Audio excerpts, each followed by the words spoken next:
역사가 크게 흔들리기 전에는 언제나 하늘이 먼저 비밀스러운 신호를 보낸다고 합니다. 그리고 최근 오랫동안 감춰져 있던 한 예언가의 기록이 세상의 모습을 드러냈다는 소식이 전해지고 있습니다. 물론 또 근거 없는 예언 아니냐고 의심하실 분들도 계실 겁니다. 하지만 이번은 그 무게가 완전히 다릅니다. 반도체 대란과 태평양의 화산 폭발 같은 사건을 이미 정확히 예견했던 현자, 진명자가 남긴 결정적인 예언이기 때문입니다. 그 예언은 한국과 중국, 일본의 뒤엉킨 운명, 그리고 단 하나의 땅이 선택받는 순간을 가리키고 있습니다. 오늘 그 비밀의 문을 저와 함께 열어보겠습니다. 진명자라는 이름, 그 뜻부터가 범상치 않습니다. 진명, 곧 참된 빛을 드러낸다는 의미입니다. 옛사람들은 이름에 운명이 담긴다고 했죠. 진명자라는 이름은 세상의 어둠 속에서 숨겨진 진실을 밝혀야 할 사람이라는 운명을 이미 품고 있었습니다. 그는 평생 세상과 거리를 두고 살았습니다. 사람들의 발길조차 닿지 않는 산속 깊은 암자에서 하늘의 별과 땅의 기운을 관찰하며 묵묵히 기록만을 남겼습니다. 제자들의 증언에 따르면 거센 바람이 몰아치는 밤이면 산등성 위에 올라 별이 흐르는 하늘을 끝없이 바라보았다고 합니다. 손에는 늘 낡은 붓과 죽간이 들려 있었고 그 위에는 누구도 쉽게 알 수 없는 상징과 문장들이 남겨졌습니다. 대부분은 처음 보면 도저히 의미를 알 수 없는 짧은 시구처럼 보였죠. 그러나 시간이 흐른 뒤 사람들은 소름 끼치는 사실을 깨닫게 됩니다. 그 기록 속 문장들이 훗날 현실에서 일어난 사건을 섬뜩할 만큼 정확히 예견하고 있었다는 사실입니다. 그의 기록 가운데 가장 먼저 사람들을 충격에 빠뜨린 것은 이 문장이었습니다. 하얀 거인의 심장에서 불길이 솟고 동쪽의 별이 어둠 속에서 멈춘다. 처음 이 구절을 접한 사람들은 고개를 갸웃거렸습니다. 마치 은유적인 시처럼 보였기 때문입니다. 하지만 몇 년 뒤 전 세계를 뒤흔든 사건이 터졌을 때 사람들은 비로소 그 의미를 알게 되었습니다. 세계 최전선의 반도체 공장에서 대형 화재가 발생한 것입니다. 불길이 솟아오르며 라인이 멈춰섰고 글로벌 공급망 전체가 흔들렸습니다. 그때 언론이 보도한 표현은 지금도 생생합니다. 하얀 보호복을 입은 거인의 나라에서 불길이 솟았다. 이 한 줄의 기사와 진명자의 기록은 놀랍도록 겹쳤습니다. 하얀 거인의 심장에서 불길이 솟는다는 구절이 바로 그 장면을 예견한 듯 했기 때문입니다. 뿐만 아니라 세계 곳곳에서 첨단 기계가 멈추고 전광판 속 로고 불빛이 꺼지던 순간 사람들은 동쪽의 별이 어둠 속에서 멈춘다는 기록의 의미를 온몸으로 느꼈습니다. 이제 아무도 그것을 단순한 우연이라 말할 수 없었습니다. 그리고 또 하나 더 충격적인 기록이 있었습니다. 큰 바다의 심장에서 검붉은 연기가 하늘을 찢고 그 뒤 흰 파도가 산처럼 일어난다. 이 구절을 처음 읽었을 때조차 제자들은 고개를 저었습니다. 그저 바다를 소재로 한 은유적 문장이라 여긴 것이지요. 그러나 2022년 태평양 한가운데 퉁가화산이 전례 없는 폭발을 일으켰을 때 사람들은 전율했습니다. 위성사진 속에는 거대한 원형으로 솟구치는 검붉은 연기가 마치 하늘을 찢듯 뻗어 있었고 그 직후 바다가 들끓으며 수십 미터 높이의 파도가 섬들을 삼켰습니다. 언론은 이렇게 보도했습니다. 하늘이 찢어지고 바다가 들끓었다. 그 장면은 진명자의 기록 속 문장과 소름 끼치게 닮아 있었습니다. 특히 검붉은 연기와 산처럼 일어나는 흰 파도라는 표현은 나중에 억지로 끼워 맞출 수 없는 기이하고 구체적인 디테일이었죠. 사람들은 더 이상 우연이라고 부를 수 없었습니다. 이제 그의 기록은 단순한 시가 아니라 사건 현장을 미리 본 자의 증언처럼 느껴졌습니다. 중요한 건 이런 적중이 한 번으로 끝나지 않았다는 점입니다. 반복은 곧 패턴이 되고 패턴은 곧 신뢰가 됩니다. 사람들은 속으로 생각했습니다. 진명자는 세상의 흐름을 미리 본 사람일지도 모른다.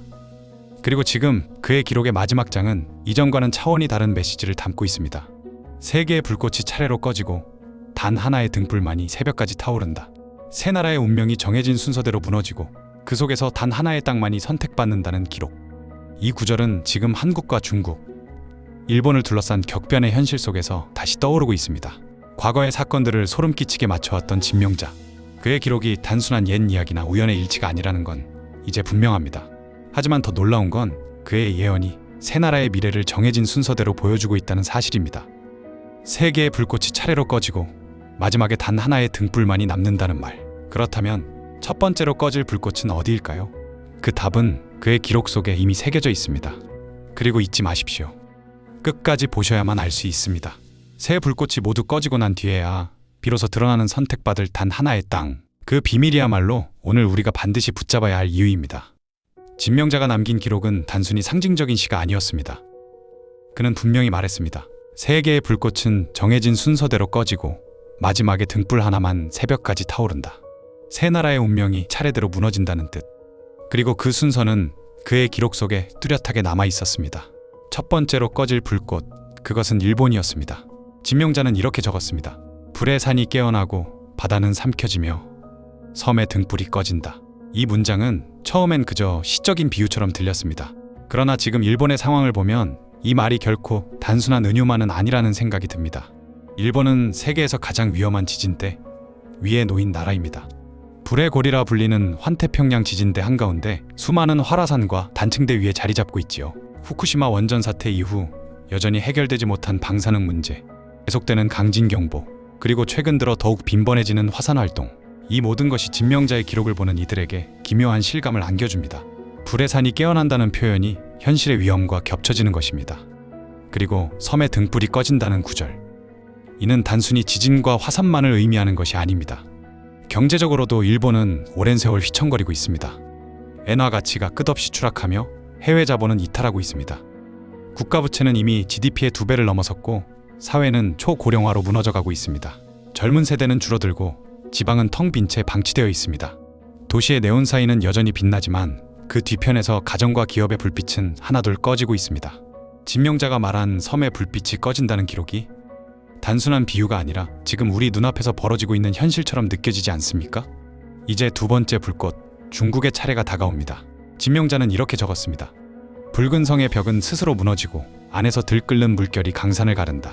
겉으로는 거대한 성처럼 보이지만 그 안에서부터 무너져 내린다는 뜻입니다.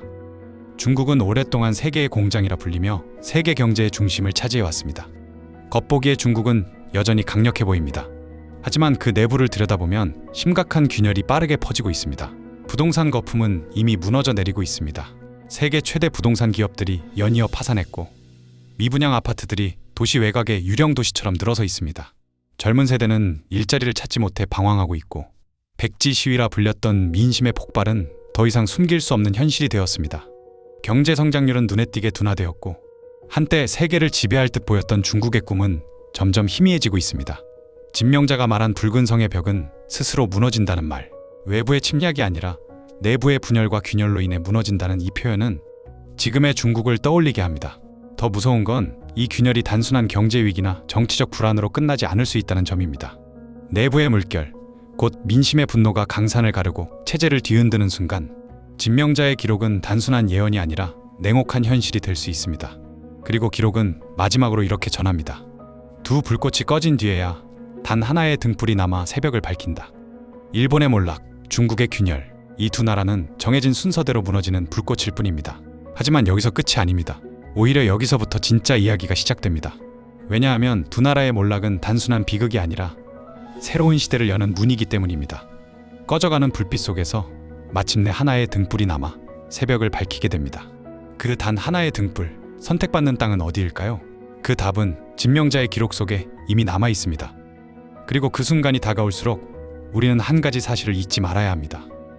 세계의 불꽃이 모두 꺼지고 난 뒤 마침내 드러나는 마지막 등불, 그것이 바로 선택받을 단 하나의 땅입니다.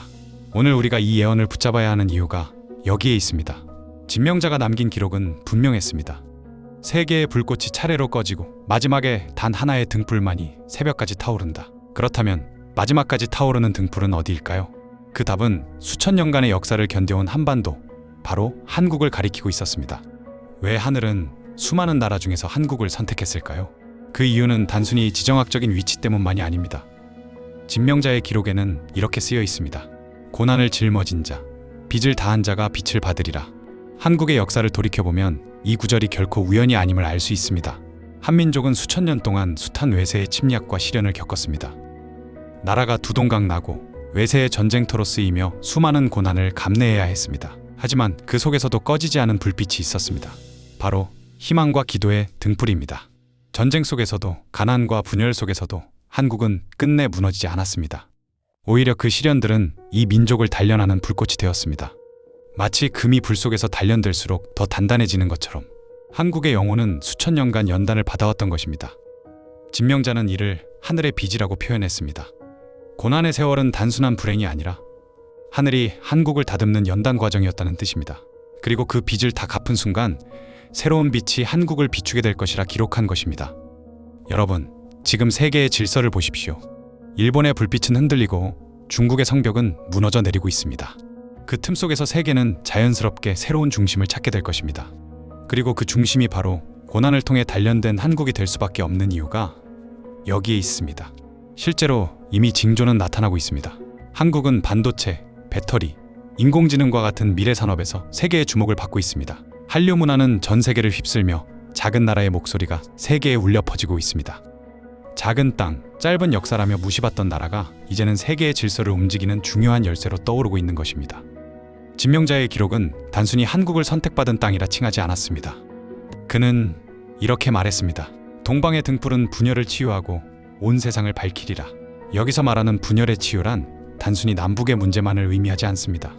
분열된 동북아, 나뉘어진 세계 질서를 하나로 묶어내는 역할, 그 사명을 짊어진 나라가 한국이라는 뜻입니다. 그리고 이는 단순히 국가 차원에 머물지 않습니다. 진명자는 기도하는 민족에게 주어진 축복이라는 구절도 남겼습니다. 이 말은 곧 역사의 전환점에서 선택받는 주체가 단순히 지도자나 정치 권력이 아니라 평범한 백성들의 마음과 기도라는 것을 뜻합니다. 우리 시청자 여러분이 남기신 댓글 속 기도로 준비된 민족에게 주어진 축복이라는 말과 정확히 일치합니다. 여러분, 지금 한국은 단순히 한 나라가 아닙니다. 하늘이 수천 년 동안 준비시킨 등불의 자리입니다. 두 나라의 불꽃이 꺼진 뒤 마지막까지 타오르는 불빛. 그것이 바로 한국이며 우리 민족이 걸어온 길 전체가 그 증거입니다. 그리고 이 전환의 순간은 먼 미래가 아닙니다. 진명자는 말했습니다. 해가 기울고 별이 서쪽으로 떨어질 때 동방의 불빛이 새벽을 밝힌다. 일본과 중국의 불빛이 약해지는 지금이 바로 그 징조라는 뜻입니다. 새벽은 이미 가까이 와 있습니다. 그러므로 이 예언은 단순히 추상적인 경고가 아니라 지금 우리가 살고 있는 현실과 맞닿아 있는 결정적인 신호입니다. 이제 한국이 등불로 떠오르는 것은 선택이 아니라 필연이며 하늘의 시간표 속에 이미 기록된 흐름입니다. 그러나 여기서 끝이 아닙니다. 진명자의 기록은 한국이 선택받는 이유를 단순히 민족의 고난으로만 설명하지 않았습니다. 그는 마지막 장에 한 인물의 등장을 분명히 적어두었습니다. 한국의 등불이 완전히 타오르려면 반드시 그 인물이 나타나야 한다는 것. 그는 누구일까요? 그리고 왜 그의 등장이 새로운 시대의 열쇠가 되는 것일까요? 그 답을 이제부터 확인해 보겠습니다. 진명자의 기록은 마지막에 이르러 놀라운 단서를 남겼습니다. 한국의 등불이 새벽까지 타오르려면 반드시 한 인물이 나타나야 한다는 것입니다. 그는 구체적인 이름을 쓰지 않았습니다. 그러나 여러 장의 기록 속에서 마치 그림을 그리듯 그 인물의 특징을 묘사했습니다. 학자의 눈빛을 가진 자, 군인의 기계를 품은 자, 백성의 마음을 아는 자. 이 짧은 구절이 모든 것을 말해줍니다. 먼저 그는 학자의 눈빛을 가진 자라고 했습니다. 이는 단순히 지식이 많다는 의미가 아닙니다. 세상의 흐름을 통찰하는 지혜, 시대를 꿰뚫어보는 깊이를 뜻합니다. 어지러운 세상 속에서 단순한 권모술수가 아니라 진실과 원리를 꿰뚫어 보아야만 등불을 지킬 수 있기 때문입니다. 그러나 학자의 눈빛만으로는 부족합니다. 그래서 그는 동시에 군인의 기계를 지녀야 한다고 했습니다. 혼란의 시대에는 결단과 용기가 필요하기 때문입니다. 백성을 위해 목숨을 걸 수 있는 담대함, 어떤 거센 풍랑 앞에서도 물러서지 않는 굳건한 기백, 그것이 없으면 새로운 시대를 여는 문을 열 수 없습니다. 그리고 마지막으로 진명자는 무엇보다 중요한 조건을 덧붙였습니다. 그 인물은 백성의 마음을 품은 자여야 한다는 것입니다. 권력이나 혈통이 아니라 사람들의 자발적인 추대와 공감을 통해 등장한다는 뜻입니다. 그는 백성의 고통에 함께 울고 그들의 기쁨에 함께 웃으며 백성과 운명을 같이 하는 사람이어야 합니다. 진명자의 기록은 분명히 말합니다. 등불은 혼자가 아니다. 수많은 작은 불빛이 모여 큰 빛을 이룬다. 즉, 선택받은 인물은 홀로 영웅처럼 나타나는 것이 아니라 이미 깨어난 백성들의 기도와 열망 속에서 등장하게 됩니다. 누군가 억지로 세운다고 나타나는 것이 아니라 때가 되면 사람들 스스로가 알아보고 밀어올린다는 것입니다. 이 장면을 떠올리면 우리의 마음은 저절로 뜨거워집니다. 역사의 전환점마다 늘 한 인물이 등장해 새로운 길을 열었습니다. 그러나 그 배경에는 언제나 백성들의 마음과 시대의 부름이 있었습니다. 진명자가 말한 인물 역시 그 흐름 속에서 등장하는 상징적 존재입니다. 그렇다면 그는 누구일까요? 어떤 이는 정치권 밖에 있는 새로운 지도자라고 말할지도 모릅니다. 또 어떤 이는 이미 우리 곁에 있지만 아직 빛을 발하지 못한 인물이라고 추측할지도 모릅니다. 그러나 중요한 건 그가 누구냐가 아닙니다. 진명자의 기록은 철저히 모호합니다. 이름을 밝히지 않고 단지 세 가지 상징만 남겼습니다. 왜일까요? 그 이유는 우리가 특정 인물에게만 의존하지 않도록 하기 위함입니다. 등불은 한 사람이 아니라 시대와 민족 전체가 함께 타올라야 비로소 완성되기 때문입니다. 진명자의 마지막 구절에는 이렇게 적혀 있습니다. 새벽은 사람의 발걸음으로 온다. 그러나 그 발걸음을 인도하는 것은 하늘이다. 이 말은 곧 그 인물의 등장은 우연이 아니라 필연이며 동시에 우리 모두의 준비와 선택에 달려있다는 뜻입니다. 여러분, 이 장면을 깊이 생각해 보십시오. 만약 지금 이 순간 한국 땅 어딘가에서 진명자가 말한 조건을 가진 인물이 차츰 드러나고 있다면 우리는 준비가 되어 있습니까? 우리가 깨어있지 않다면 그가 나타나도 알아보지 못할 것입니다. 하지만 우리가 기도로, 희망으로, 새로운 시대를 향한 열망으로 준비되어 있다면 그는 반드시 우리의 눈앞에 나타날 것입니다. 그는 누구일까요? 진명자는 끝내 이름을 남기지 않았습니다. 그가 누구인지 단정할 수 없기에 오히려 더 큰 신비와 기대를 남겼습니다. 그리고 진정한 질문은 이것입니다. 그가 나타났을 때 나는 어떤 선택을 할 것인가? 여러분, 그 인물이 누구냐보다 중요한 건 바로 우리 자신입니다. 새벽을 맞이할 준비가 된 자만이 그 등불 아래 서게 될 것입니다. 진명자의 기록을 두고 사람들은 언제나 같은 질문을 던집니다. 정말 맞을까? 혹시 나중에 끼워 맞춘 게 아닐까? 연도가 다르면 그냥 틀린 것 아니냐? 여러분도 그렇게 의심하실 수 있습니다. 사실 예언을 둘러싼 논쟁은 언제나 이 문제에서 시작합니다. 맞았다, 틀렸다, 정확하다, 아니다. 그러나 수많은 세월 동안 예언을 연구해온 이들은 한 가지 공통된 사실을 이야기합니다. 예언은 언제나 수수께끼처럼 주어진다는 것입니다. 숫자는 애매하고 시간은 흐릿합니다. 그러나 사건의 순서와 흐름은 놀라울 정도로 선명합니다. 진명자는 이렇게 말했습니다. 하늘은 길을 보여주되 그 길을 걷는 시간은 사람에게 달려있다. 이 말은 단순한 비유가 아닙니다. 사건의 순서는 하늘이 정하지만 그것이 어느 해, 어느 달에 드러나는지는 인간의 선택과 태도에 따라 달라진다는 것입니다. 예언이 단순히 미래를 박제한 예언서가 아니라 우리에게 던지는 하늘의 질문이라는 뜻입니다. 생각해 보십시오. 만약 모든 것이 연도와 날짜까지 정해져 있다면 우리의 선택은 무슨 의미가 있겠습니까? 아무리 노력해도 바꿀 수 없는 운명이라면 예언은 희망이 아니라 족쇄가 될 것입니다. 그러나 진명자의 기록은 정반대의 메시지를 담고 있습니다. 날짜와 수치는 흐릿하지만 사건의 방향과 의미는 너무도 뚜렷합니다. 이는 곧 우리가 어떻게 준비하느냐에 따라 미래가 달라질 수 있다는 자유의지의 여지를 남겨둔 것입니다. 역사 속에서도 이 원리는 늘 증명되었습니다. 중세 유럽에 흑사병이 번졌을 때 징조를 보고 대비한 지역은 큰 피해를 피했지만 무시한 도시들은 순식간에 무너졌습니다. 동양에서도 큰 흉년을 예견한 선비의 기록을 귀담아 듣고 대비했던 고을은 살아남았지만 그건 미신이다라며 외면한 고을은 많은 백성이 굶어야 했습니다. 예언은 필연의 쇠사슬이 아니라 준비된 자와 그렇지 않은 자를 갈라내는 기준이었던 것입니다. 진명자의 제자들이 전한 일화가 있습니다. 그가 제자들을 불러 마지막 가르침을 남겼을 때 이런 말을 했다고 합니다. 너희는 내가 남긴 글에서 연도를 찾지 말고 불빛의 방향을 보라. 날짜는 흐려지지만 등불이 가리키는 길은 결코 흐려지지 않는다. 마지막 순간에 등불을 지키는 자는 내가 아니라 너희일 것이다. 이 말은 예언의 본질을 가장 명확하게 드러냅니다. 예언의 목적은 정답 맞히기가 아니라 우리 모두가 준비된 자가 되도록 부르는 부름이라는 것입니다. 여러분, 시청자 여러분, 우리가 이 영상을 통해 붙잡아야 할 것은 단순한 호기심이 아닙니다. 누가 나타나느냐라는 물음보다 더 중요한 질문이 있습니다. 그가 나타날 때 나는 어떤 준비가 되어 있는가? 그래서 진명자의 기록은 끝까지 모호하게 남겨져 있습니다. 누구를, 어느 날을, 어떤 사건을 정확히 특정하지 않습니다. 대신 상징으로, 비유로, 불꽃과 등불로 이야기합니다. 왜일까요? 그 답은 분명합니다. 우리가 특정 인물이나 연도에만 매달리며 다투지 않도록 하기 위함입니다. 대신 각자가 내 삶은 준비되어 있는가라는 더 큰 질문 앞에 서도록 하기 위함입니다. 생각해 보십시오. 만약 오늘 밤 하늘이 보낸 신호가 우리 앞에 펼쳐진다면 나는 어떻게 반응하겠습니까? 외면할 것인가? 아니면 준비된 자로서 그 빛을 따를 것인가? 진명자의 예언은 바로 이 질문을 우리 앞에 던지고 있는 것입니다. 이제 본질은 분명해졌습니다. 예언은 맞냐, 틀리냐의 문제가 아닙니다.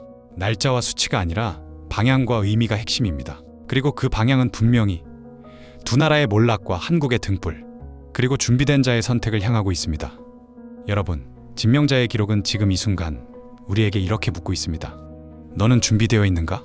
진명자의 기록은 마지막에 이를수록 더욱 짧고 압축적이었습니다. 그러나 그 짧은 문장은 마치 칼날처럼 예리했고 듣는 이의 영혼을 가르는 힘을 지니고 있었습니다. 새벽은 준비된 자의 발걸음으로 온다. 이 한 문장이야말로 지금 우리가 이 영상을 통해 반드시 붙잡아야 할 핵심이었습니다. 예언이 아무리 정확해도 그것을 붙잡을 준비가 되어 있지 않다면 아무 소용이 없습니다. 역사는 언제나 두 갈래 길을 만들었습니다. 같은 하늘 아래 같은 사건을 맞이했지만 누군가는 새로운 길을 걸었고 누군가는 낡은 길과 함께 사라졌습니다.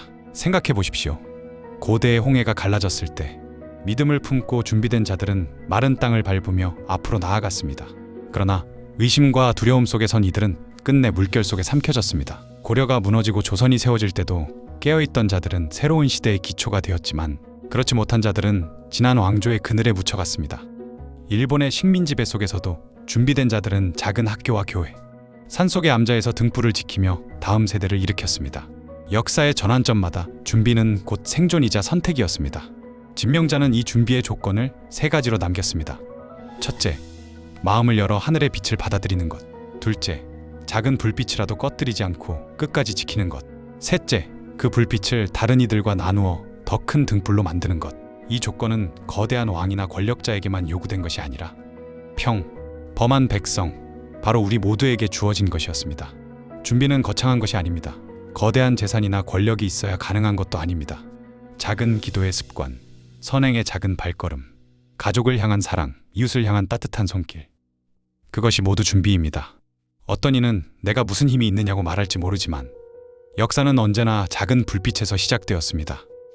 한 명의 촛불이 수많은 어둠을 몰아내듯 작은 선택 하나가 민족의 운명을 바꾸는 씨앗이 되었습니다. 한국이 마지막 등불로 떠오른다는 것은 단지 국가적 차원의 부흥을 뜻하지 않습니다.